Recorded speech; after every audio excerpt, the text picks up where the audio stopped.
ദാറുൽ Najath Mannarkkad യതീംഖാനയിൽ സ്ഥാപിതമായിട്ടുള്ള Jamia junior കോളേജിലെ ഒരു കലാ മത്സര പരിപാടിയാണ് ഇവിടെ സമാപിച്ചത്.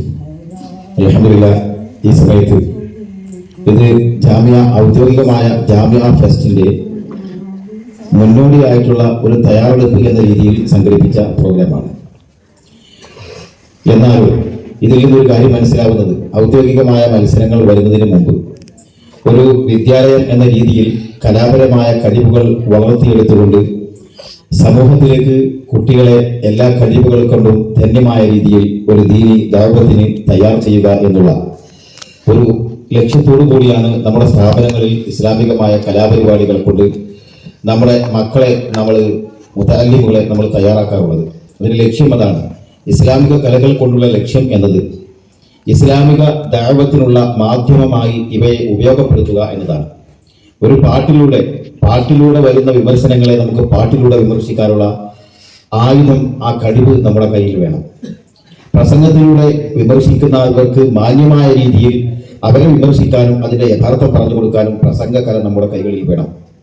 ഇങ്ങനെ എല്ലാവിധ കലകളെ കൊണ്ടും ഇസ്ലാമിക ദഅവത്തിനുള്ള മാധ്യമമായി അതിനെ നമ്മുടെ കയ്യിൽ തയ്യാർ ചെയ്തിരിക്കുക എന്നതാണ് ഇതുകൊണ്ടൊക്കെയുള്ള ലക്ഷ്യം. ഇസ്ലാമിക കലകൾ ഇസ്ലാമിക ദഅവത്തിനുള്ള മാധ്യമങ്ങളാണ്. ഇവിടെ ഉണ്ടെന്ന നിഷ്കാത്ത് എന്ന് തുടങ്ങുന്ന മഹാനായ മൊയ്കുട്ടി വൈദ്യരുടെ പാട്ടുകൾ പാടി, വളരെ 2-3 കുട്ടികൾ പാടി, ഹരബി നിലം തുടങ്ങിയ പാട്ടുകളൊക്കെ ഇവിടെ പാടി. മൊയ്കുട്ടി വൈദ്യരുടെ പാട്ടുകൾ കേൾക്കുമ്പോൾ അതിനൊരു ആത്മീയ ശക്തിയുണ്ട്. നമ്മുടെ ഹൃദയം തന്നെ എന്തോ ഒരു പോസിറ്റീവ് എനർജി നമ്മുടെ ഹൃദയത്തിലേക്ക് വരും. കോക്കുട്ടി ആ പാട്ടുകൾ പാടിയപ്പോൾ എനിക്കുണ്ടായ ഒരു അനുഭവമാണ്. അതെന്തുകൊണ്ടെന്ന് വെച്ചാൽ, ഒരു കാലത്ത് കലാപരമായിട്ടുള്ള വലിയ എന്താ പറയാ അത്ഭുതകരമായിട്ടുള്ള കുലപതിമാർ ജീവിച്ചു പോയ ഒരു ചരിത്രം നമ്മുടെ മാപ്പിള കലകൾക്കുണ്ട്. അതിൽ വളരെ പ്രധാനപ്പെട്ടതാണ് മഹാനായ മൊയ്ൻകുട്ടി വൈദ്യരുടെ കൃതികൾ പാടിപ്പറഞ്ഞുകൊണ്ട് ഇന്ന് കേരളത്തിൽ കാണുന്ന പള്ളികളും മദ്രസകളും ഇസ്ലാമിക സ്ഥാപനങ്ങളും ഒക്കെ കഥാപ്രസംഗം എന്ന രീതിയിൽ, പാടിപ്പറയൽ എന്ന രീതിയിൽ നമ്മുടെ നാടിന്റെ നാനാഭാഗങ്ങളിലൂടെ ഗ്രാമാന്തരങ്ങളിലൂടെ കാതികന്മാർ പാടിപ്പറഞ്ഞുകൊണ്ട് ധനശേഖരണം നടത്തിയാണ് നമ്മുടെ സ്ഥാപനങ്ങൾക്കൂടെ വളർന്നത്. അപ്പോൾ അതെന്തുകൊണ്ട് നമ്മുടെ ചരിത്രത്തിലെ കുലപതിമാരായ മാപ്പിള കവികൾ, മാപ്പിള കലാകാരന്മാർ അവരുടെ കഴിവിനെ ഇസ്ലാമികമായി ഉപയോഗപ്പെടുത്തി എന്നതുകൊണ്ട് ഉണ്ടാക്കിയ വലിയ വലിയ നേട്ടങ്ങളാണിത്. ദീനിന്റെ സംസ്ഥാപനത്തിനുള്ള ഒരു ആയുധമാക്കിയിട്ട് അവരുടെ ആ കഴിവിനെ അവർ ഉപയോഗപ്പെടുത്തി എന്നുള്ളതാണ്. അപ്പോൾ അതുകൊണ്ടാണ് അവരുടെ ലക്ഷ്യം അങ്ങനെയായിരുന്നു. അതുകൊണ്ട് അവരുടെ കൃതികൾ പാടി പറഞ്ഞുകൊണ്ട് ഇവിടെ പള്ളികൾ കയറി, 1000കണക്കിന് പള്ളികൾ, 10000കണക്കിന് പള്ളികൾ, മദ്രസകൾ എന്തെല്ലാം ഇവിടെ ഉണ്ടായിരുന്നു. പണ്ട് ഇന്ന് വലിയ വലിയ പ്രാസംഗികന്മാർ വരുന്നതിന് മുമ്പ് അവരായിരുന്നു ഇവിടെ ദീനിന്റെ ധനശേഖരണത്തിന് വേണ്ടി അവരെയായിരുന്നു ഉപയോഗപ്പെടുത്തിയിരുന്നത്. കല എന്ന രീതിയിൽ വളരെ പോപ്പുലറായി നിന്നിരുന്ന കലകൾ അതായിരുന്നു, പ്രൊഫഷണലായി നിന്നിരുന്ന കലകൾ അതായിരുന്നു. അപ്പൊ അതുകൊണ്ട് നമ്മളിൽ നിന്ന് പാട്ടുകാരുണ്ടാവണം, പ്രാസംഗികരുണ്ടാവണം, കാതികന്മാരുണ്ടാവണം. കഥാപ്രസംഗം പുതിയ യൂത്ത് അതിലേക്ക് വരുന്നത് കുറവുണ്ട്. പഴയ കൃതികൾ പഠിച്ചുകൊണ്ട് അതിലേക്ക് നമ്മൾ വരണം. അങ്ങനെ നമ്മൾ നമ്മുടെ മുൻഗാമികളെ പിന്തുടർന്നുകൊണ്ട് കാലത്തിന്റെ കാലൊച്ച കേട്ട് കാലികമായിട്ട് നമ്മുടെ കലകളെ നമുക്ക് ഉപയോഗപ്പെടുത്താം. ഇന്ന് എന്തെല്ലാം മീഡിയകളാണ് നമ്മുടെ മുന്നിലുള്ളത്. ഒരു കഴിവുള്ള കുട്ടിക്ക് അവന്റെ കഴിവ് പ്രകടിപ്പിക്കാൻ ഒരാളുടെയും സപ്പോർട്ട് വേണ്ട. അവന്റെ സ്വന്തം വീട്ടിലിരുന്നു കൊണ്ട് അവന്റെ കഴിവ് പ്രകടിപ്പിച്ചുകൊണ്ട് അവൻ ഉദ്ദേശിക്കുന്ന കാര്യം ചെയ്യാൻ പറ്റുന്ന ഒരു ലോകം നമുക്കറിയാം. ഇന്ന് നമുക്ക് പ്രസംഗിക്കണമെങ്കിൽ മൈക്ക് വേണ്ട, സ്റ്റേജ് വേണ്ട, ഒന്നും വേണ്ട. സ്വന്തം മൊബൈൽ ഓൺ ചെയ്തുകൊണ്ട് നമുക്കറിയാവുന്ന ഒരു ഹദീസ്, ഒരു കർമ്മശാസ്ത്ര ഫിഖ്ഹിന്റെ മസല നമുക്കത് നമ്മുടെ മൊബൈലിൽ നമ്മൾ റെക്കോർഡ് ചെയ്യുന്നു, വീഡിയോ ചെയ്യുന്നു, അത് അപ്ലോഡ് ചെയ്താൽ അത് 1000ങ്ങളിലേക്ക് 10000ങ്ങളിലേക്ക് എത്തുകയാണ്. അപ്പൊ അങ്ങനെയുള്ള ഒരു കാലത്ത് നമുക്ക് നമ്മുടെ ഇസ്ലാം അനുവദിക്കുന്ന രീതിയിലുള്ള കലകളെയൊക്കെ നമ്മൾ വളർത്തിക്കൊണ്ടുവരണം. ഇതിൽ ഒരുപാട് കലാകാരന്മാരുണ്ട്. നിങ്ങളിൽ ഉറങ്ങിക്കിടക്കുന്ന ഒരുപാട് കഴിവുകളുണ്ട്. കുഴിച്ചെടുക്കുന്നതോറും വർദ്ധിച്ചു കൊണ്ടിരിക്കുന്ന നിധിയാണ് കല എന്ന് പറയുന്നത്. അത് നമ്മൾ എടുക്കണം. നമ്മളതിൽ മടിച്ചു നിൽക്കാൻ പാടില്ല. ചിലർക്ക് ഉണ്ടാവും മടി, ഞാനത് അങ്ങനെ ചെയ്താൽ അത് ഒരു അപകർഷത, അതൊരിക്കലും പാടില്ല. ഇപ്പോൾ ഞാൻ ഒരു ദഫ് ട്രെയിനറാണ്, നിങ്ങൾക്കൊക്കെ അറിയുന്ന കാര്യമാണ്. പ്രൊഫഷണലായിട്ട് ദഫ് കളി എന്ന പുതിയ മദ്രസയിലൂടെ ദഫ് മുട്ടിൽ നിന്ന് രൂപപ്പെട്ടു വന്ന കലയായിട്ടുള്ള ദഫ് കളി എന്നുള്ള കലയ്ക്ക് ഔദ്യോഗികമായ ഒരു സംക്ഷിപ്ത നിയമപുസ്തകം അൽഹംദുലില്ലാഹ് എഴുതാൻ സാധിച്ചു. അത് ഒക്കെ കഴിവുള്ള നമ്മൾ മറഞ്ഞിരുന്നാൽ ഇങ്ങനെ ഒരു സേവനം നമുക്ക് ചെയ്യാൻ കഴിയില്ല. അപ്പൊ അതുകൊണ്ട് നമ്മൾ എന്തായാലും ദഫ് മുട്ടും ദഫ് കളിയും അതൊക്കെ നമ്മുടെ സ്ഥാപനങ്ങളിൽ വേണം.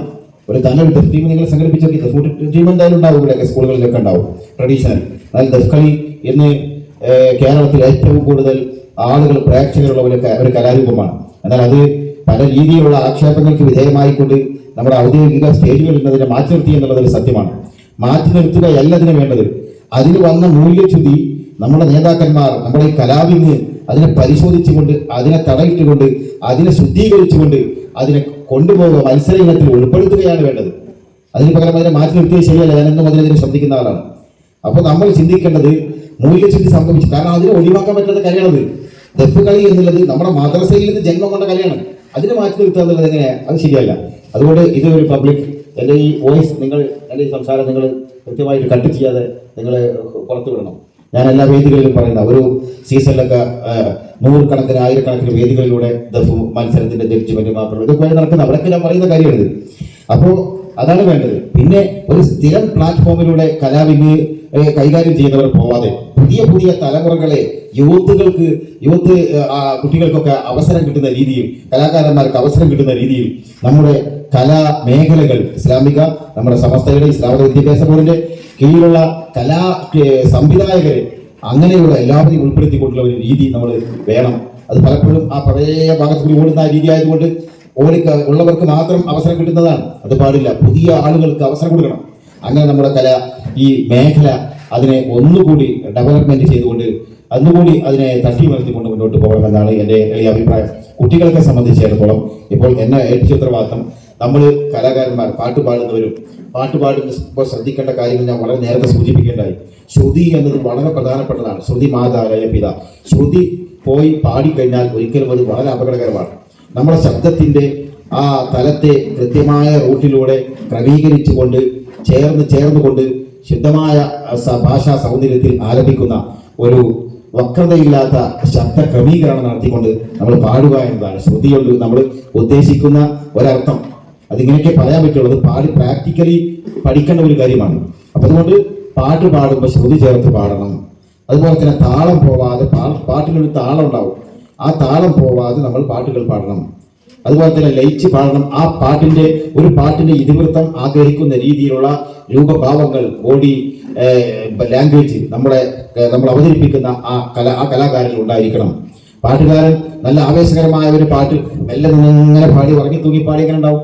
ഒരു ആവേശം നൽകുന്ന പാട്ടിന് ആവേശകരമായിട്ട് പാട്ടുകാരൻ അവൻ പ്രകടിപ്പിക്കണം. ആ രീതിയിൽ നമ്മുടെ പാട്ടുകളോട് നമ്മൾ അക്ഷരത്തെറ്റുകളില്ലാതെ നല്ല കൃത്യമായ രീതിയിൽ, അതുപോലെ തന്നെ ഹൈ നോട്ടുകളൊക്കെ പലരും തെറ്റിച്ചുകൊണ്ടാണ് ഇന്ന് പാടിയത്. എന്നാൽ ചില കുട്ടികളൊക്കെ വളരെ കൃത്യമായി ഹൈ നോട്ടുകൾ ശബ്ദത്തിന്റെ ഉയർന്ന തലം എത്തേണ്ട സ്ഥലങ്ങളിൽ ശബ്ദം അവിടെ എത്തിച്ചിരിക്കണം. അവിടെ എത്താതെ പ്രയാസപ്പെടുന്ന രീതി കണ്ടു കഴിഞ്ഞാൽ ഹൈ നോട്ട് മൈനസ് എഴുതി വെക്കും.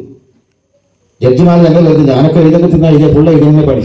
ഞാൻ എത്ര ചെറിയ ജഡ്ജിമെന്റ് ആണെങ്കിലും എത്ര വലിയ വേദികളാണെങ്കിലും ഞാൻ ഒരേ മാതിരിയാണ് കാണുന്നത്. ഇന്ന് ഇവിടെ പാടിയ എല്ലാം വളരെ കൃത്യമായി എല്ലാം മൈന്യൂട്ടായിട്ടുള്ള എഴുതി വെച്ചിട്ടുണ്ടാവും. പക്ഷെ നമ്മളോട് പറയേണ്ടാത്തത് കൊണ്ട് ഞാൻ പറയുന്നില്ല എന്ന് മാത്രം. അപ്പൊ നിങ്ങൾ ഹൈ പോകുന്ന ഭാഗങ്ങളിലൊക്കെ ശബ്ദം അവിടെ എത്തണം. ബേസിലേക്ക് വരുന്ന സമയത്ത് കറക്റ്റ് ശ്രുതി പോവാതെ ബേസ് കറക്റ്റ് നമ്മളെ പാട്ട് കൊണ്ടുപോകണം.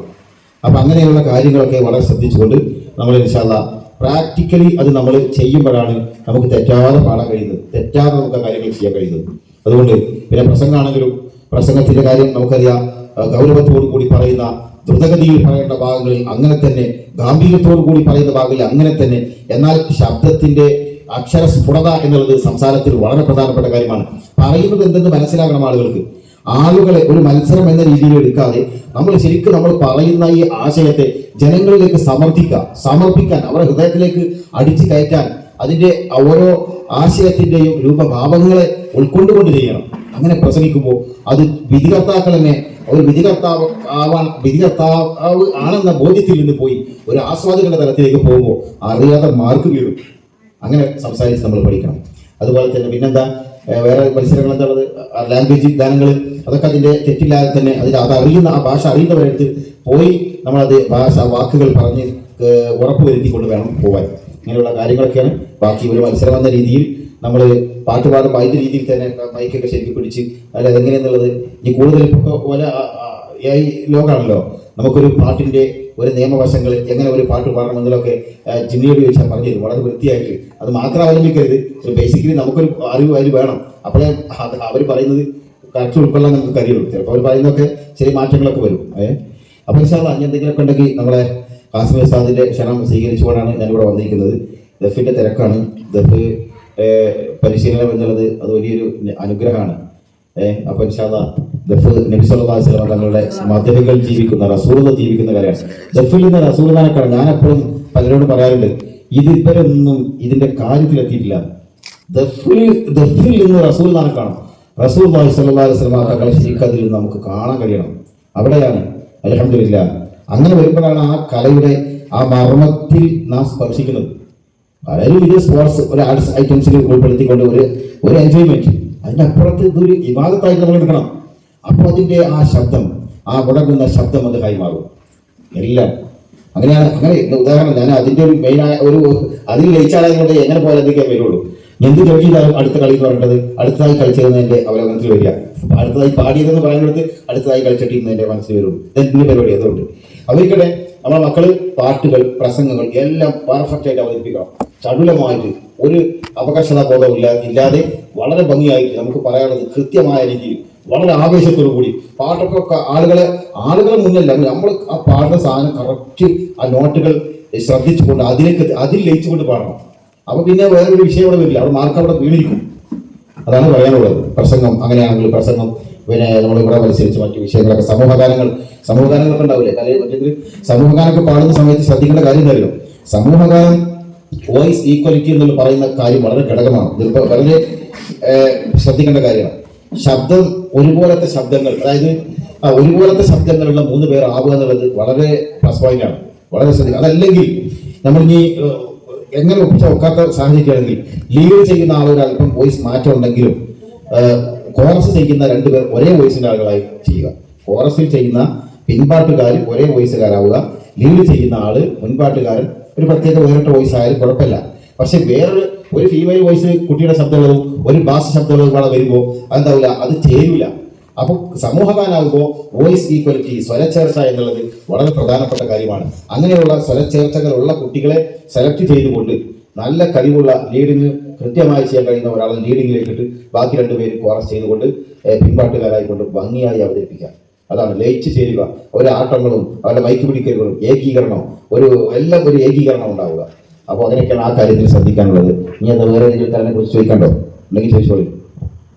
ഏതെങ്കിലും നിങ്ങൾ കൈകാര്യം ചെയ്യുന്ന കലകളെ കുറിച്ച് സംശയം ഉണ്ടെങ്കിൽ ചോദിക്കാം. ഖവാലി മത്സരം ഉണ്ട് അല്ലേ? ഞാൻ ഖവാലിന്റെ ആളാ. സ്റ്റേറ്റ് മത്സരത്തിൽ എന്റെ ടീമിൽ ഖവാലിയിൽ ഫസ്റ്റ് കിട്ടിയിട്ടുണ്ട്. പിന്നെ അനാസാഗർ ഇസ്ലാമിക് ആർട്ട് മീഡിയ എന്ന് പറയുന്ന എന്റെ ട്രൂപ്പ് തന്നെ ഒരു ഖവാലി ട്രൂപ്പാണ്. അപ്പൊ ഒരു കാലത്ത് എനിക്ക് അത് ആയിരുന്നു പണി. ഞാൻ ദഫ് വായിക്കും, ഡോലക്ക് വായിക്കും, ടൈമർ വായിക്കും, റിതംബേഡ് വായിക്കും. ഈ സാധനങ്ങളൊക്കെ എന്റെ കയ്യിലുണ്ട്. അതൊക്കെ ആ രീതിയിൽ വരുമ്പോഴാണ് നമ്മൾ ഉപയോഗിക്കുക. അതിൽ മറ്റൊന്നും കാണാൻ പാടില്ല. ഇനിഹിമാക്ക് എന്ന് പറയുന്ന ഉപകരണങ്ങൾ നിഷിദ്ധമാകുന്ന ആ തലത്തിലേക്ക് പോവാതെ അതല്ലാത്ത രീതിയിലുള്ള ഒരു ഉപയോഗം അങ്ങനെ ഉപയോഗിക്കണം. അപ്പോഴവർക്ക് പറ്റുക. പക്ഷെ എൻ്റെ അർത്ഥം എല്ലാ ഇൻസ്ട്രുമെന്റും പറ്റുന്നുള്ളതല്ല. എല്ലാ ഇൻസ്ട്രുമെന്റിന്റെ കാര്യത്തിൽ പണ്ഡിതന്മാർക്കിടയിൽ അഭിപ്രായങ്ങൾ ഉണ്ട്, പല അഭിപ്രായങ്ങളുണ്ട്. ചില പണ്ഡിതന്മാരൊക്കെ ചിലതൊക്കെ അനുവദിപ്പിക്കുമ്പോൾ പലരും അത് പൊതുവിൽ അത് വേണ്ട എന്ന് വെക്കുന്ന രീതിയാണ് ഇബ്നു ഹജറിയൻ രീതിയാവുന്ന നമ്മുടെ ആലിമ്യങ്ങളുടെ രീതി. അത് അങ്ങനെ അത് ചൊയ്ന്നന്വേഷിക്കാതെ പൊതുവെ അങ്ങനെ മാറ്റി നിർത്തുക എന്നുള്ളതാണ്. മറ്റു വലിയ വലിയ വലിയ ഉപകരണങ്ങളൊക്കെ മാറ്റി നിർത്തലാണ് പൊതുവെ കാണപ്പെടാറുള്ളത്. എന്നാൽ സൂക്ഷ്മമായിക്കൊണ്ട് സൂഫി ഗായകരൊക്കെ അതിന്റെ പലതും ഉപയോഗിക്കുന്നുണ്ട്. അത് അവരെ സംബന്ധിച്ചിടത്തോളം അത് തെറ്റാണെന്ന് പറയാൻ കഴിയില്ല. അതിനും ന്യായം ഉണ്ട് എന്ന് അറിയിക്കുകയാണ്. ഖവാലിയെ സംബന്ധിച്ച് പറയുമ്പോൾ ബുർദയും ഖവാലിയൊക്കെ ഉണ്ടാവില്ലേ? ബുർദ ചെയ്യുന്ന സമയത്ത് നമ്മൾ ചെയ്യേണ്ട ഒരു കാര്യം, മെയിനായിട്ട് ലീഡ് ചെയ്യുന്ന 2 ആൾ ലീഡ് ചെയ്യുകയാണെങ്കിൽ ആ 2 ആൾ ഈ പറഞ്ഞ പോലെ ഗ്രൂപ്പ് ഐറ്റംസിലൊക്കെ എന്ത് വേണം? യൂണിറ്റി വേണം. ഗ്രൂപ്പ് ഐറ്റംസ് എന്ത് ചെയ്യുന്നോ അതിൽ ഒരു യൂണിറ്റി, ഒരു കോർഡിനേഷൻ ഉണ്ടാവുക അത് പ്രധാനമാണ്. കാരണം ഒരു ചേർച്ച ഉണ്ടാകണം. അതായത് ലീഡ് ചെയ്യുന്ന 2 പേർ ലീഡ് ചെയ്ത് കൊടുക്കുകയാണെങ്കിൽ ആ 2 പേർ ഒരേ വോയിസ് ഉള്ളവരായിരിക്കുക, ഒരേ ടൂണുള്ളവരായിരിക്കുക, ഒരേ ആക്ഷൻ ആയിരിക്കുക, ഒരേ വേഷമായിരിക്കുക. ഇതൊക്കെ അതിൽ ശ്രദ്ധിക്കണം. അതുപോലെ തന്നെ കോറസ് ചെയ്യുന്നവരൊക്കെ കൃത്യമായ ഒരുപോലെ തന്നെ ഒരാളുടെ വോയിസ് വലിയ വോയിസ് ആണ്, ബാക്കിയുള്ളവരെ അതാണ് വലിയ അപകടം ഉണ്ടാവില്ല. അവിടെയാണ് ഈ ഖവാലിയിലൊക്കെ 7 പേരൊക്കെ മത്സരത്തിൽ ഉണ്ടാവില്ല, 5 പേര് 7 പേരൊക്കെ. അതിൽ ഒരാൾ വലിയ ബാസ് വോയിസ് ആക്കാരോ, മറ്റുള്ളവരൊക്കെ ചെറുതാക്കാരോ, അല്ലെങ്കിൽ എല്ലാവരും വലുതാക്കാരോ, ഒന്ന് കാണാൻ അടിയിൽ ചെറുത്, അതാകെ മാറ്റിക്കളയും. അപ്പൊ അങ്ങനെ വരാൻ പാടില്ല.